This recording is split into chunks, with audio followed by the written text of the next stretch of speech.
hope it will be shorter than the Doha monologue. But I want to say a couple of things. I don't understand, for example, why some of you are so mean. Why? Why? I don't get it. We work hard, I work hard, the whole FIFA team works hard. We don't steal, we don't profit. Maybe I don't speak so much to the media,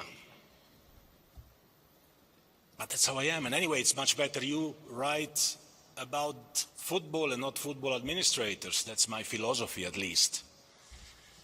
Maybe we don't leak any more secret information or what have you to the media. I don't know.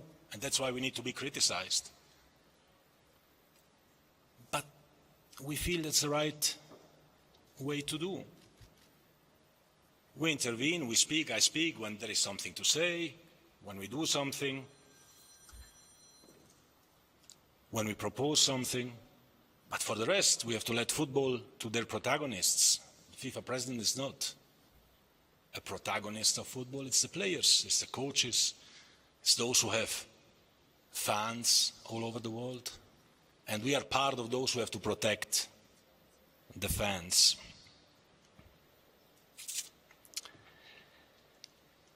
And the other thing I don't understand, and I'm asking you why, whenever some of you write about FIFA or speak about FIFA, you say that it's only about money, that FIFA is rich, that when we propose a new competition, it's just a money-making exercise.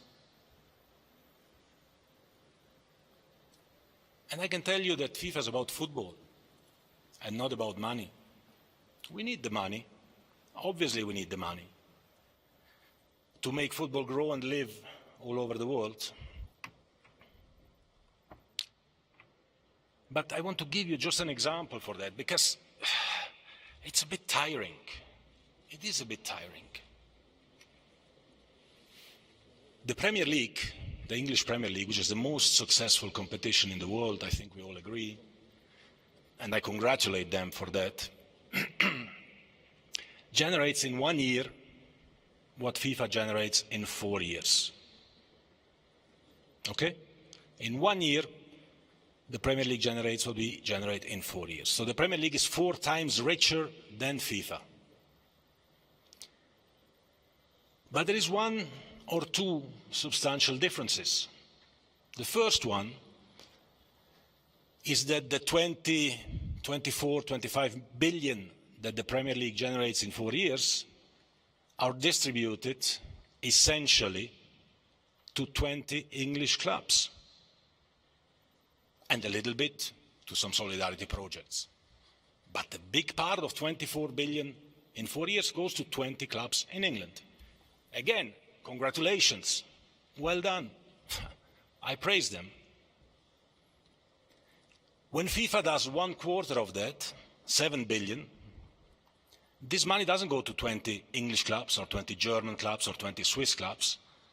This money goes to 211 countries all over the world. From Ethiopia to Nepal to Bolivia to wherever you want. 211 countries all over the world. That's why we need the money. And today, compared to the past, everything is clear. Every dollar is accounted for. You can look at our annual reports. Everything is accounted for. In the past, the 250,000 that the federations were receiving, only 10% of them were audited, and maybe even not. Today, 100% is audited by external auditors. And when you speak about new competitions or about new formats, again, this is FIFA, it's always the calendar is already full, and it's adding and adding and adding. What are we adding? We were the only organization in the world who, during COVID, has suppressed a competition. The Confederations Cup or the new Club World Cup, whichever you prefer, in 21, did not take place. Everyone else has played their own competitions until the end. In one way or another, we suppressed one because we're in a very good, thanks God, and thanks to the work, stable situation. But to come back to the Premier League example, in order to generate its 7 billion a year, the Premier League clubs play 380 matches, right? A year. 380. Each single club plays 38 in the Premier League, plus Carabao Cup, plus FA Cup, plus replays, 50 games a year, more or less. 50 games every year. When we add a new competition, a new Club World Cup, this corresponds to 50 games, 60 games. It's 10 games, 15 games a year. It's 1 game per year for each club. 1 game per year. The World Cup that we have, on average, each country that participates, because those that don't participate, they don't play. So Egypt, with Mohamed Salah, didn't participate, they didn't play. But the other countries, they play 4 games on average in the World Cup. The winners 7, now 8. 4 games on average means 1 game per year, per country, with which we finance global football. I don't know. Tell me why.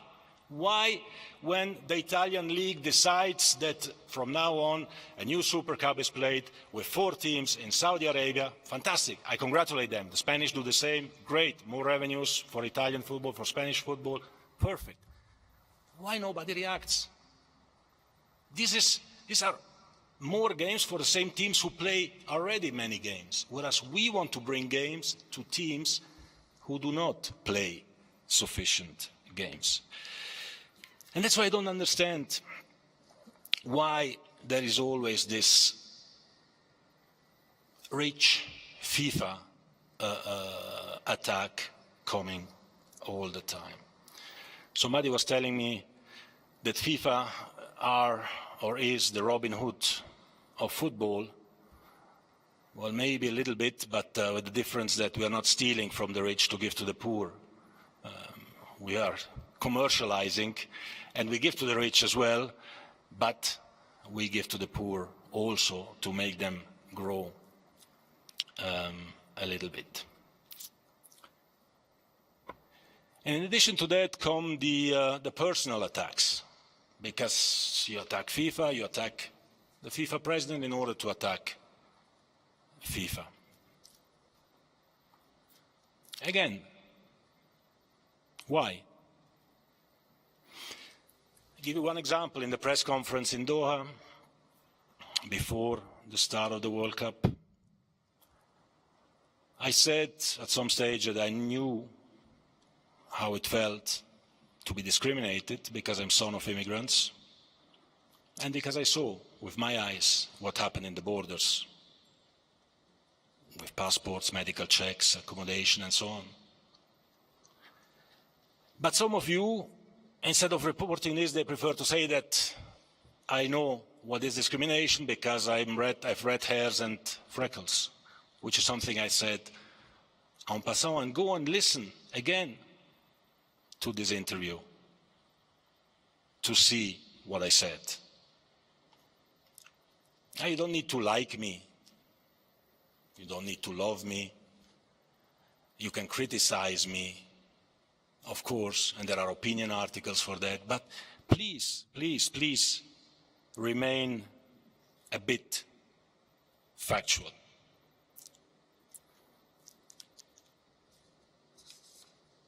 Why, for example, some of you always give space to people who, just for the sake of having free publicity, criticize FIFA or the FIFA president?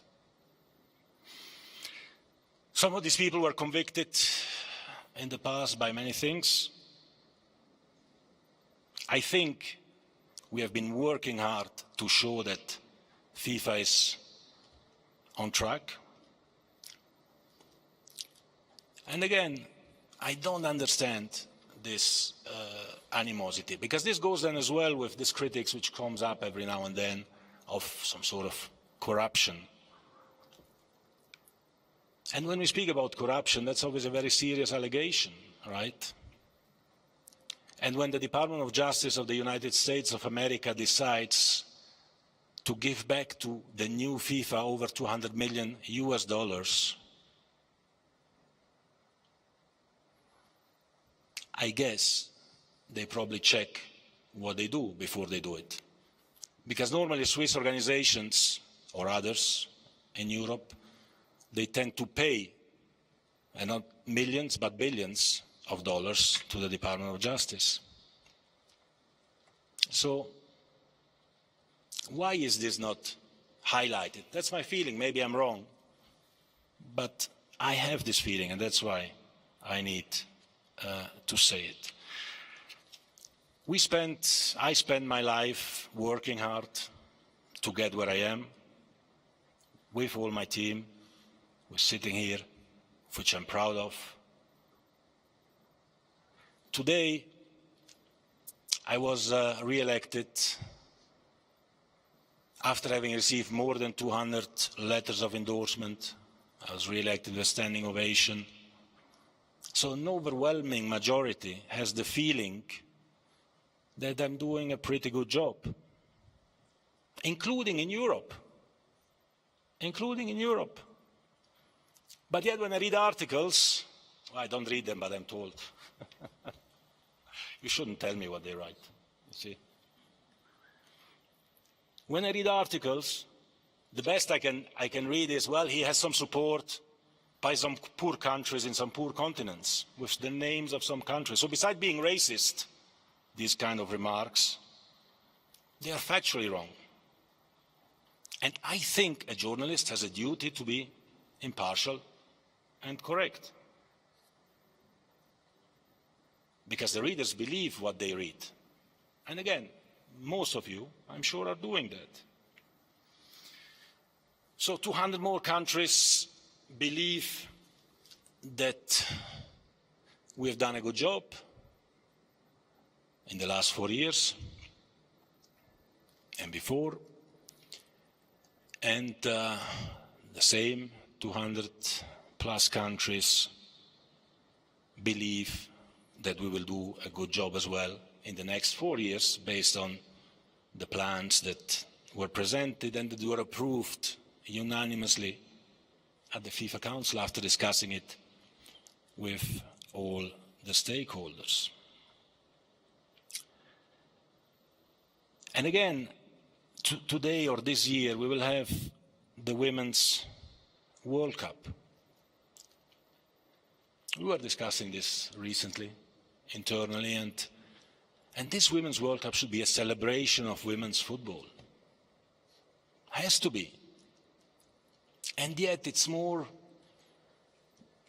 some of the negativity which comes always out. So why is that? Why can we not try a little bit to focus on some of the positive messages? We are here in Rwanda, we are here in Africa, in a place which is very inspirational. And we want to focus on what is positive, and I think with what I said at the end about the increased prize money, about the objective of going to equal pay, and unfortunately I have the bad habit, as most of you know, to do what I say, so we will have to get there, but we'll have to discuss it before with everyone. This should deserve, I believe, some positive feedback, because these are concrete facts. I think I'm going to stop here and I'll let you ask questions. It was not so long. Thank you for having listened to me.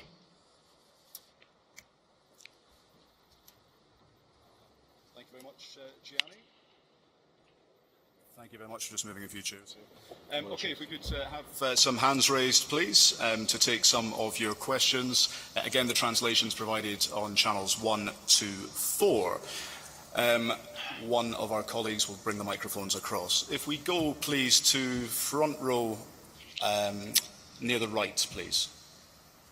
Front row near the right. Lady near the right, yes. Thank you.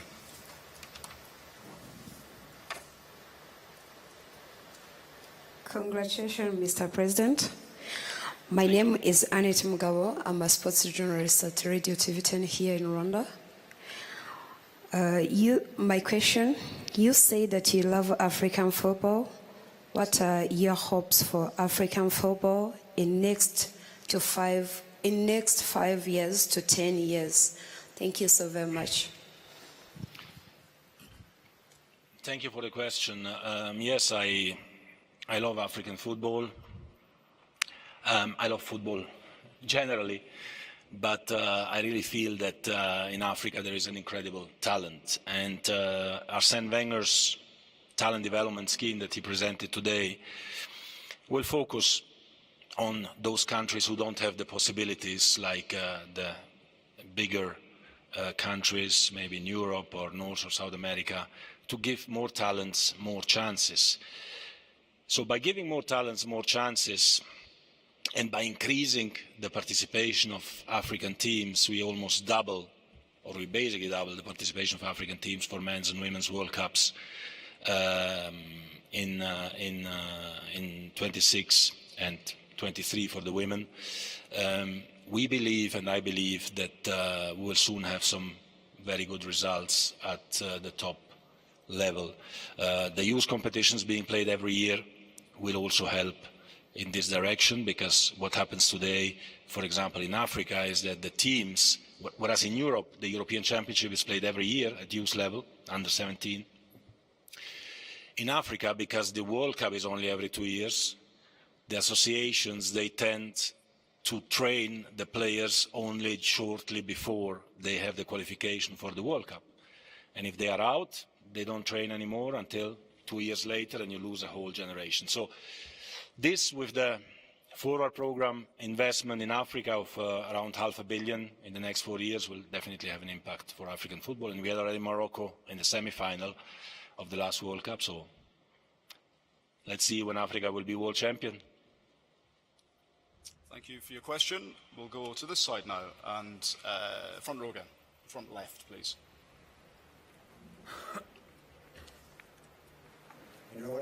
José Félix Díaz de Marca, quiero preguntar en castellano, ya que se puede. ¿Te preocupa un poco el clima de tensión que hay alrededor del fútbol, un poco más de clubes que de selecciones, pero te preocupa un poco y ciertas noticias de ciertos clubes poniendo un poco en duda su sistema, por así decirlo? Sí, bueno, como presidente de la FIFA, por supuesto que observamos todo lo que pasa en el mundo de selecciones, en el mundo de clubes, y cuando hay situaciones negativas, vamos a decir, nos preocupa, porque los clubes, sobre todo los grandes clubes, hacen mucho por el fútbol no solamente en la ciudad o en el país, sino en el mundo entero, y todos queríamos ver que todo se pase siempre bien. Luego somos todos humanos y hacemos todos errores y se van a analizar, se tendrán que analizar en España, por ejemplo, y por supuesto lo que se pasó,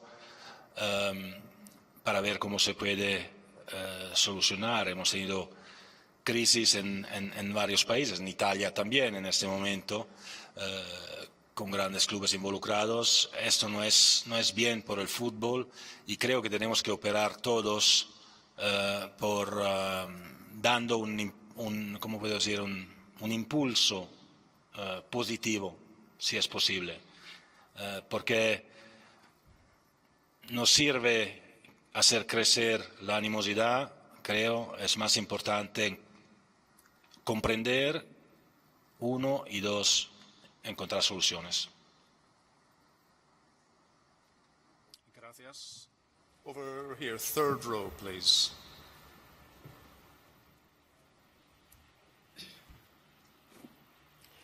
Thank you.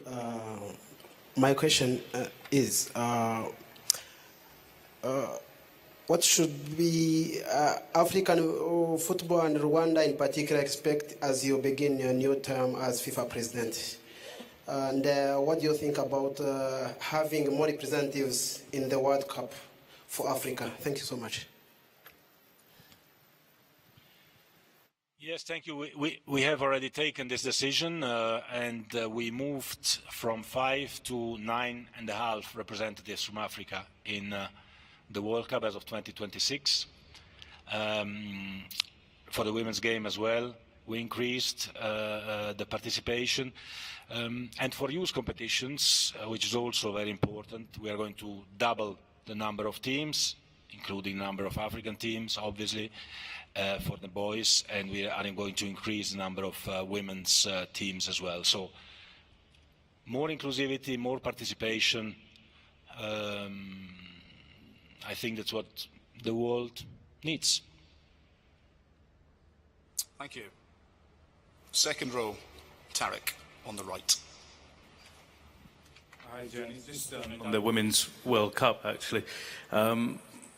You announced that the prize money today, just from a technical point, is that 110 million in prize money, Yeah. 40 million in preparation? Is that the 150? And also, do you anticipate all of that money going to the players that are playing in the tournament, or would you like to see that money go into the game? And on the same topic, on the Women's World Cup, there's been a lot of controversy. The Australians and the New Zealanders have commented publicly about this mooted Saudi Arabian tourism sponsorship. They don't want it. You might say nothing is signed, etc., but something is up. Even in the last few days, they seem to be quite upset. Do you want to clarify what's happened with that Saudi Arabian sponsorship? Thank you very much. Thank you very much. So the prize money itself will be 110, and then there is an amount for the preparation money, the cost and so on, and there is amount for the club program, club protection, club benefit program, exactly. So 110, and then I don't remember, 30 and 10 or something like this, 31 and 11. It's 152, the precise number, but you will get it from our team. What we want to do as well, but we have not decided that, we have just been discussing it internally, is to allocate a part of it, one part of it to the players, and one part of it to the federation for investment in youth football, boys and girls, right? So all this will be elaborated in the next few weeks, will be discussed internally, and will be then part of a regulation. But we feel that when you speak about maybe prize money, we have to change. Since you are a great English speaker, maybe you can give us a better name, because prize money could be a bit misleading, right? Because a part of that has to go to the players. That could be the prize money, so to say, for the participant players. But another part as well is obviously there to develop football in that country as well. So we need to divide that. On the visit Saudi question, well, thanks for the question. I can clarify that of course there were discussions with Visit Saudi and so on. At the end, this discussion didn't lead into a contract. So there was, how do you say, a storm in a water glass. Do you say that in English? In German you say storm in a teacup. Yeah. In German you say in a water glass. You see in English you say in a teacup. Because you're more sophisticated in English. But having said that, let me say one more thing. FIFA is an organization of 211 countries. I said it in my speech, I think as well. For us, they are all the same. They are all the same. There wouldn't be anything bad, and there is anything bad, in making sponsorships from Saudi Arabia, from China, from the United States of America, from Brazil, or from India, as far as we are concerned. In addition to that, FIFA is a global organization. Now, I understand when it comes, for example, to Australia, that Australia has trade with Saudi Arabia of, I don't know, $1.5 billion a year between Australia and Saudi Arabia. This doesn't seem to be a problem or an issue between Australian companies and Saudi companies. Between a global organization like FIFA and the Saudi organization like Visit Saudi, this would have been an issue. There is something I don't understand. There is a double standard here which I really don't understand. But there is no issue. There is no issue. There is no contract. There are discussions, and of course we want to see how we can involve Saudi sponsors in women's football generally, how we can involve Saudi sponsors in men's football, how we can involve Qatari sponsors in women's football and men's football, and all other sponsors from all over the world. Thanks, Tarek. Just behind Tarek, on the right still. Thank you. Boa tarde, Martim Fernandes da Globo Brasil. Presidente, semana tras semana Vinicius Junior es insultado de manera racista en España. No es el único, pero es un caso de alto perfil. Y tenemos la sensación de que nada pasa con los que lo insultan, con los que lo agriden. Tenemos la sensación de que está abandonado, está solo en esta guerra. ¿Qué FIFA puede hacer más en este asunto específico del racismo, si no es la hora de puniciones deportivas, pérdida de puntos, eliminación de campeonatos, en fin? ¿Qué piensas de ese asunto y qué FIFA puede hacer? Bueno, muchas gracias por la pregunta. En primer lugar, por supuesto, exprimer toda la solidaridad por Vinicius y todos los jugadores que son abusados de manera racista. Es claro también que con el sistema de subsidiariedad del fútbol que tenemos, cada organizador de competiciones es responsable por los incidentes que se pasan en sus competiciones. Dicho esto, como FIFA ponemos a disposición, y lo hemos hecho durante el Mundial, a los jugadores, y los que quieren lo pueden pedir y podemos seguir, un monitoreo de los medios sociales para cortar todos los mensajes de insultos y mensajes negativos. Esto funcionó muy bien al Mundial y es un paso. Por lo que pasa en el campo, hemos propuesto, hemos decidido y lo implementamos en las competiciones de la FIFA, que los árbitros tienen no solo la posibilidad, sino la obligación de parar los partidos si hay insultos racistas. Es algo de muy grave. El three-step process, ¿no? El proceso de 3 pasos. Paras y se dice que ahora ya está. En segundo lugar, paras y los jugadores salen del campo y el speaker tiene que decir que si sigue el partido se interrumpe, se vuelve a jugar y si siguen, bueno, el partido se abandona y son 3 puntos para el otro equipo.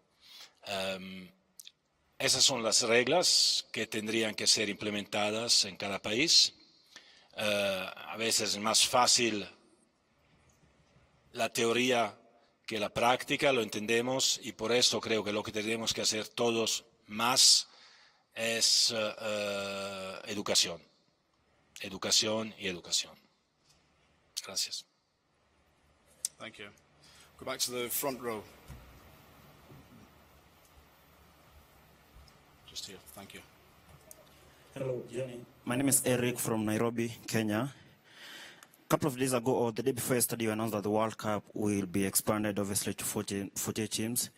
But we've seen reports and articles around the world that we may have boring games featuring nations like North Macedonia, Mali in Africa, Jamaica, Iraq. What do you make of those comments and those reports? Not much. I believe that we'll have a great World Cup. I hope that Italy qualifies for once again in a World Cup, which is not such a bad team, and didn't qualify with 32, so maybe with 48 Italy will qualify.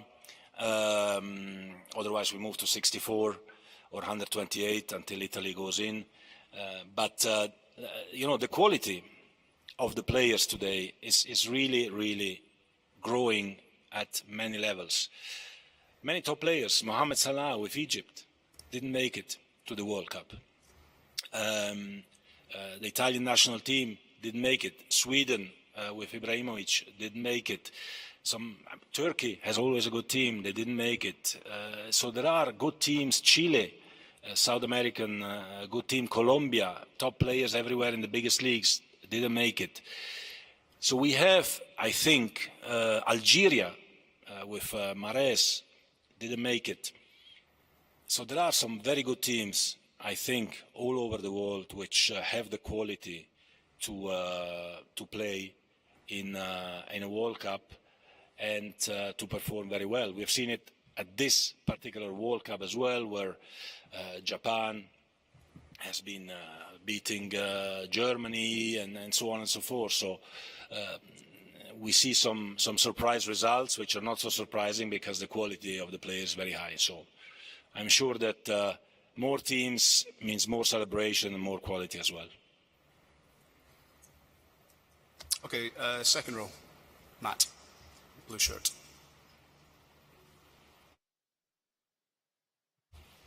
Thanks. Matt Slater from The Athletic. I've got an answer and a question. You asked a question. The criticism, I can't speak for everyone here, but the criticism I gave for your speech in Doha was not about your gag on red hair. It was about the implicit and explicit criticism you made of dozens of people in that room of the reporting that they had done over a decade on Qatar's labour rights rules.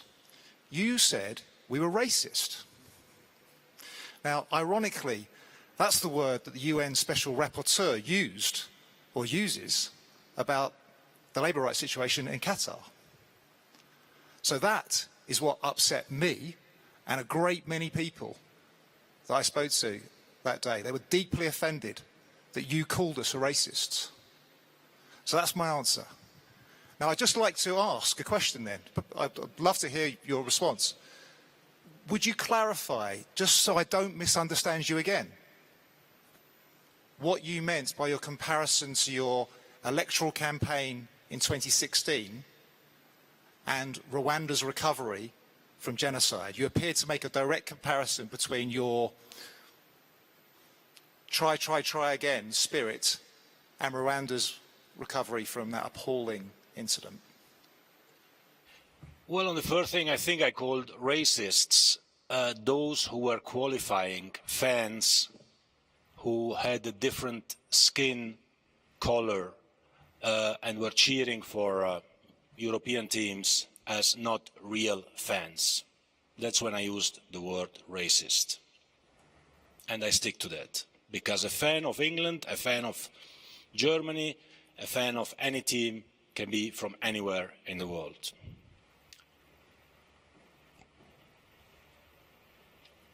On your question,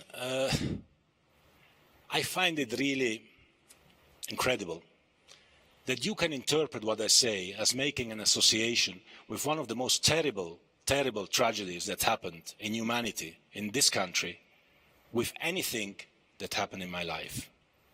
Anything. I don't know, have you been to the memorial? Go to the memorial. Go to the memorial. Go to the memorial. It's very inspiring. It's inspiring for everyone. I brought my children to the memorial.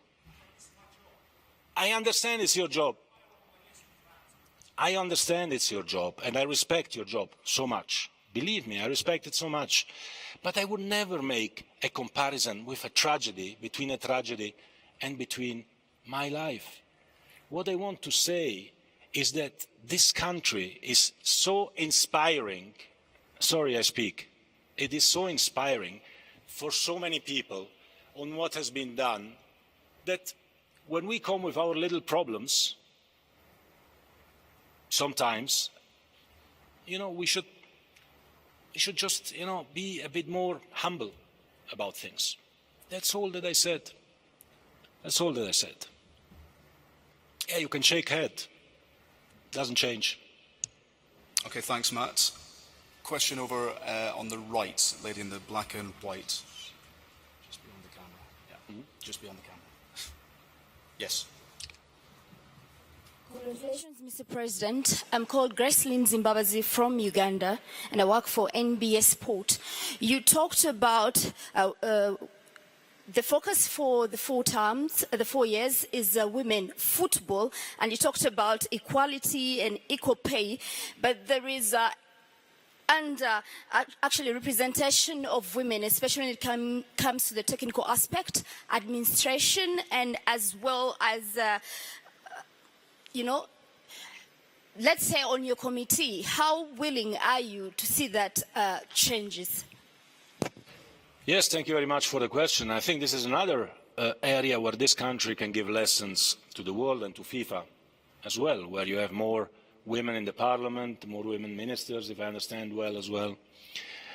And of course we have much more to do in that area. We tried also there to improve a little bit. We have 6 women in the FIFA Council. We have a woman Secretary General of FIFA. We have a couple of women in the Management Board of FIFA. But football is still very much of a man's sport, and I think, and I hope, and I believe that boosting and developing women's football will help to go in that direction. Excellent. That is it. Time is up, everyone. The FIFA Media Relations team on site here to answer any follow-up questions, particularly in relation to the specific figures. Otherwise, please drop us an email, media@fifa.org. Thank you for your time, everyone. Thank you.